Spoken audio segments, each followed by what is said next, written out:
Look, we're going to do a quick demo on how to do striking using a bag, practice your techniques. Striking, of course, is a very important part of karate, and striking itself is a very complicated thing to do. Most people don't appreciate how hard it is to hit something hard. You have to really train your hands and your feet to be able to sustain the impact. So the technique we're going to practice today is called a shuto, which is to say a knife hand, often called a knife hand block, but it's a knife hand strike too.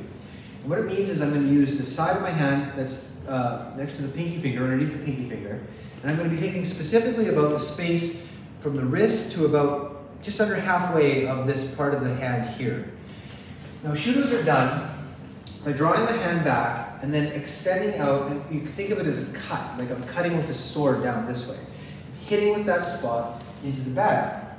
And now training the hand to hit with that power there is one thing, but we want the impact to be more than just on the surface of the pad. We want it to penetrate into it.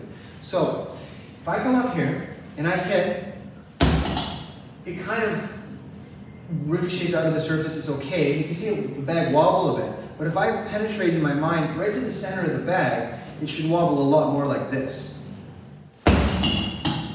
Yeah, you can see the top and bottom are going like this. It's not just swaying. That means the impact power went in and had to be dispersed inside the bag, and the bag has to do this.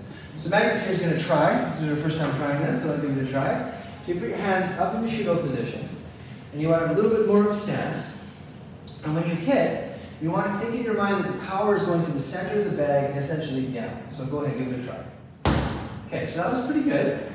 But it sort of ended about here. It needs to go a little bit more in. Now to do that, relax your hips a little more and turn from your waist and breathe out from the legs. Yeah, that one was better. It was a lower sound. It was more boom instead of a boom. One more, and this time, just cut right to the middle of the pad. Because that wasn't quite as good, was it? But that's okay. This is how the process goes. Is everyone has to go through a process to learn this. You try one more time. But this time, you need to turn your body away so you can turn it inward, and then you'll get more from your hips. So turn that one more, yeah, and then. There, that was the right sound. It was a nice deep sound. And you can see the bag's wobbling, and it'll get more wobbly in time as you develop your skill. But that's a basic way to strike with a shuto, and to use a pad. And of course, you can practice things like shuto each side. You can shuto this way rather than this way. And all of them should have the same effect, where the pad goes like this.